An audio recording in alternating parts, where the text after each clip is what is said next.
So hello, what's up mga ka-J-Vlog? Welcome ulit sa panibagong video and for today's content. Ayan, i-unbox na rin natin ulit itong Oppo A3X ngayon 2025. Sulit pa kaya to, lalo-lalo na sobrang mura niya na sa online. Tara, check natin.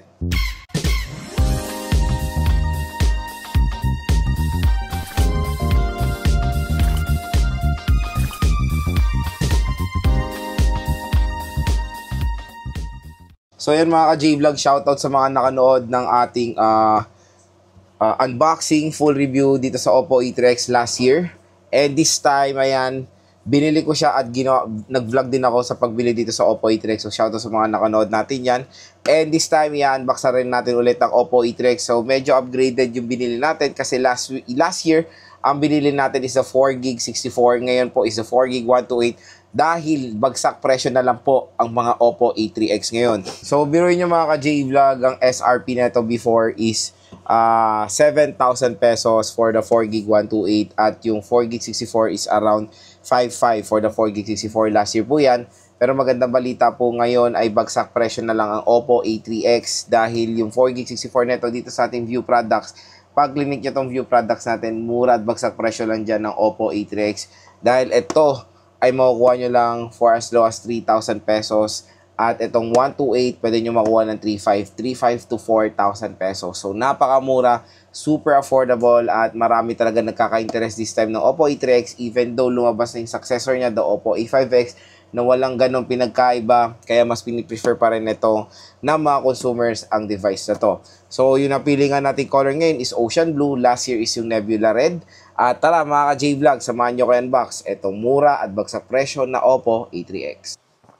So ayan, ito na yung box ng Oppo A3X. So nakakamiss naman din i-unbox to. Kaya I decided to purchase again the Oppo A3X mga idols. Kasi yun, isang taon na to. Pero still napakabenta pa rin siya. Kaya babalikan natin ulit ang review, game test and all dito sa smartphone natin. Of course, unboxing. Pero ang kinuha natin this time is a 128GB of internal storage kasi kinuha ko before is 64 at super duper expensive yon. Nasa 5,000 plus. So ito, 128 na nakasale siya, 3,500 to 4,000 pwede nyo makuha ang Oppo A3X. So sa gilid ng box, ayan, Qualcomm Snapdragon 6S Gen 1 chipset, military grade shock resistant, over 4 years of durability of the battery, 45 watt fast charging, and splash touch IP54. So yung napili nga nating color is Ocean Blue and this is the 4GB 128. So open na natin ang Oppo A3X. So ito yung box niya. So ito yung smartphone. And shoutout sa mga nakanood ng ating pagbili dito dahil doon natin siya in-unbox ng una. So, dito sa box is, syempre, si Maring Jelly Case. Ayan, si Maring Jelly Case. Bungad na bungad. Si Maring Jelly Case sa ating video. Ayan, meron tayong SIM eject tool. We have here safety guide and quick guide. Yun lang naman. Very, very simple. And this is the 45 watt fast charging brick ni Oppo. Ayan, Super VOOC flash charge and of course the USB Type-C cable. So, yun lang naman ang content ng box. Very, very simple lang. So, next, let's proceed of course doon sa mismong smartphone. Grabe, ang benta nitong device na to. For me, ito yung best seller ko sa noong October. Kasi noong September sa Samsung Galaxy A06 4G nawala siya sa market. Ito ang pumalit, napakabenta. 3,000 to 4,000 makakabili ka na ng Oppo A3X. So, ito yung Ocean Blue nila. Ayan, maganda yung Ocean Blue In fairness, mas nagugustuhan ko itong Ocean Blue doon sa Nebula Red nila. Yan, no? Oppo A3X 128 na po to, 3,500 to 4,000. At kung interested kayo makuha ito ng mura dito yan sa View Products natin, mabibili nyo itong Oppo A3X. So, dual rear camera system with flash, innovative AI camera system. Glossy finish siya, and yung Nebula Red neto is matte finish. So, magkaiba sila ng finish. Pero grabe, ganda May pa-wavy-wavy pa siyang ganyan, Oppo A3X. So, dito sa frame niya is power button and yung volume rocker. Sa gilid naman is yung SIM tray natin. Sa baba is a 3.5mm headphone jack, microphone, Type-C port at speaker grills. And sa bibili ng smartphone na to, good news, meron siyang pre-installed na screen protector out of the box. Okay? So, open na natin ang Oppo A3X. Ayan. So, Oppo, powered by Android. Siyempre, kabit natin si Maring Jelly Case. Maganda yung Maring Jelly Case natin eh. Oh. Diba? Kitang-kita nyo pa yung pagka-oceany netong smartphone na to. So, setup ko muna to.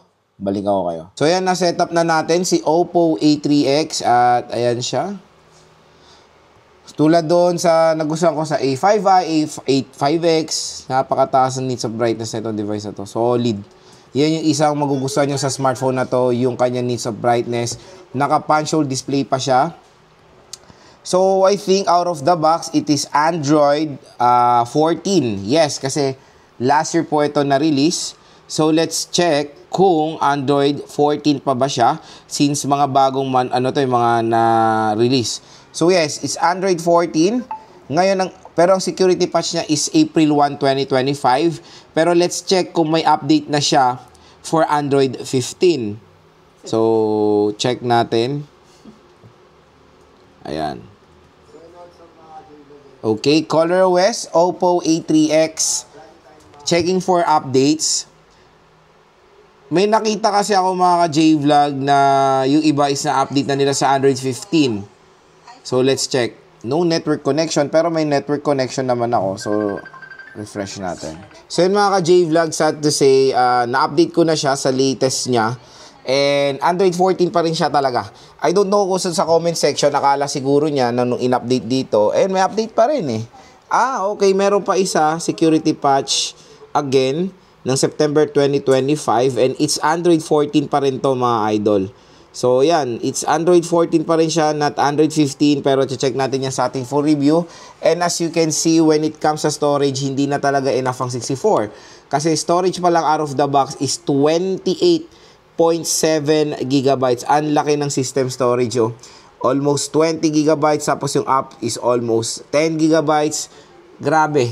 Diba? Kaya 128 gigabytes is minimum na talaga the best storage for 2025. Kaya mas mura na yung 128 at yan yung ating i-review for today. So, Qualcomm Snapdragon 6S Gen 1, 5100 mAh battery capacity, and 6.67 inches display. So, ayan. Check natin yung display ng Oppo A3X. Siyempre, napakaganda ng display na ito when it comes sa brightness. Ayan, oh. May sunlight mode pa siya for direct sunlight talaga, oh. Diba? Napakalupit. And of course, the refresh rate, we can set it hanggang 90 Hz screen refresh rate, oh, diba? So, mas smooth ang pag na-navigate nyo, naka-punch hole na dito sa Oppo A3X. So, yun mga ka-J-Vlog, na-unbox na rin natin ulit ang Oppo A3X. And this time, share ko sa inyo yung mga nagustuhan ko dito sa Oppo A3X at kung ano yung mga sulit na specs niya. Ngayon, sobrang mura niya na lang, around 4,000 or 3,500 to 4,000 pesos. So, number one, of course, yung chipset. So, the chipset is a Qualcomm Snapdragon 6S Gen 1 chipset. So, sa mga consumers na naghahanap ng Snapdragon sa murang halaga, ito na po masasuggest sa inyo ang Oppo A3X. At mas maganda nga i-recommend sa inyo kung bibili kayo nito is yung 128GB of internal storage. Again, yung kanilang price difference is around 500 to 1,000 pesos. For me, go for the 128, double the storage. At yun nga, out of the box, sakain na nito is 28GB na siguro. Na-check ko, 28GB na eh. Medyo malaki na yung nakain na storage, kaya 64GB is maliit na talaga ngayon 2025. Kaya suggest, go for the 128GB of internal storage. And, yun nga, i-full review ulit natin to. And of course, game test. Kaya stay tuned lang mga idol. Pero so far, when it comes sa 6S Gen 1, again, hindi po siya for gaming na chipset. It can handle day-to-day tasks at hindi naman po mabagal kahit papaano yung chipset na yan. At yun nga, next is yung kanyang RAM at ROM. So when it comes sa RAM at ROM niya, 64GB for a price taga 3,000 pesos. For me, sulit naman yan, no worries. Syempre, always manage your expectation while buying this smartphone. Kasi yun nga, kumbaga, kailangan nyo rin makita or ma-realize kung magkano nyo lang nakuha yung smartphone, di ba? 3,000, 64GB, pwede na yung mga ka-J-Vlog. And again, ito, 128, there's a possible na pwede nyo makuha ito ng 3,500. Mas sulit po siya mga ka-J-Vlog. Next is of course yung screen niya. Yung screen nito is malaki naman. 6.67 inches, again, IPS LCD. So when it comes sa IPS LCD, very, considerable sa ganitong presyohan, of course. Ang nagustuhan ko sa Oppo A3X na sinasabi ko rin sa mga previous video ko is yung nits of brightness nito. Napakataas ng nits of brightness, up to 1000 nits of brightness, 90Hz, at naka 90Hz screen refresh rate mga ka-J-Vlog with HD plus 720p resolution. So when it comes sa specs niya sa display, nung kanya SRP hindi perfect. Ngayon taon, nung bumagsak na yung presyo niya, perfect fit na yung kanyang display sa kanyang presyohan ngayon. Again, ang nagustuhan ko dito is of course, yung nits of brightness niya. Next, yung camera. So, the camera is 8 megapixel main at 5 megapixel front-facing camera. Pero, ito yung mga sinabi ko sa ibang video ko nung nireview ko nga itong Oppo A3X, even the Oppo A5i. Napaka-solid ng kanilang camera performance even though mababa lang ang megapixel ng kanilang main camera. Again, hindi po tayo nagbe-base sa taas sa megapixel pagdating sa linaw ng camera. Nagbe-base pa rin tayo, of course, sa camera software optimization and of course, sa sensor. Napakalinaw ng camera nito at magbibigay ako ng photo samples sa ating full review, kaya stay tuned lang. Pero si Oppo ang nagpapatunay na hindi po lahat nagbabase sa taas sa megapixel ng camera. And when it comes sa kanyang front-facing camera, in fairness, malinaw siya 45 megapixel front-facing camera. So sa speakers, again, sa speakers niya, tulad ng last year, is si single speaker, wala namang upgrade dyan. Siyempre, ano lang naman to, kumbaga, hindi lang nila inalis sa market, kaya kung ano yung mabibili nyo Oppo A3X ngayon, yun din ang mabibili nyo nung nakaraang taon. So, yun nga, ang kanyang volume, extend beyond 100% volume. So, yun ang all goods dito. Pero, yun yung ginagawa talaga ng mga ibang brands. Kunyari, hindi nila ma-achieve ang dual steer speakers. Binubus na lang nila yung speakers nila up beyond 100%. So, nung kanyang SRP, syempre, hindi po perfect yung single speaker lang. Pero ngayon, since mura na lang Oppo A3X, around 3,000 to 4,000 pesos, consider na naman natin ang single speaker as long as, yun nga, meron siyang boost sa speaker. Pero again, mas better pa rin, of course, yung merong balance sa sound. Kumbaga, when it comes sa stereo speakers, di ba, mas okay ang stereo speakers, balance, mas magandang bass. Ito kasi, single speaker, pag nilakasan nyo tapos hindi maganda or hindi balance yung bass quality, there's a tendency na magtutunog lata siya. Pero dito, so far, so good naman sa Oppo A3X, no worries, maganda naman ng kanyang sound quality, even though single camera lang siya. Again, always expect kung magkano nyo lang nakuha, of course, yung smartphone na to. Next, mga ka-J-Vlog, yung battery. Battery is 5100 mAh. So, sa kanyang specs, ay sa kanyang price, yan pa rin naman din ang nakikita natin or nakukuha rin natin sa mga ibang brands. 5100 mAh na removable batteries. Makunat po yan na battery capacity. Ito ang pinaka-main advantage ng Oppo A3X sa mga competitors niya.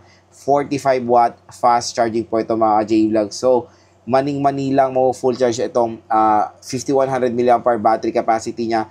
Matagal na nga siya ma-lowbat, mabilis pa ang kanyang fast charging rate. Sa ganitong presyo ng mga ibang brands, 3,000 to 4,000 pesos, usual lang ino-offer nila is 15 watts, 18 watts.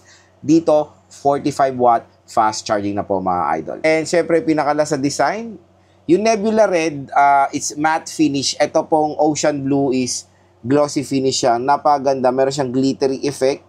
Very premium looking din naman itong Oppo A3X, mga ka-J-Vlog. Ayan, no? So, kumbaga, when it comes to design aesthetic, makakuha to ng attention ng mga consumers. So, yun, mga ka-J-Vlog, ang ating first impressions. Ulit, dito sa Oppo A3X, lalo-lalo na itong Ocean Blue natin, kasi ang nagamit ko dati is Nebula Red, and even yung Oppo A5i, binili ko is Nebula Red. So, yun. Napaganda rin pala nitong blue. Very aesthetic tignan. At kung interested kayo dito, i-click nyo itong view products natin para ma-redirect kayo sa mura at bagsak presyo na Oppo A3X. Dahil dyan kayo bibili sa ating view products, matik makakuha po kayo ng voucher up to 1,000 pesos off. Bukod doon sa sale price niya, meron pang additional voucher kayo makukuha pag dito kayo bumili sa ating product link. So again, mga ka-J-Vlog, stay tuned lang sa ating full review and game test dito sa Oppo A3X.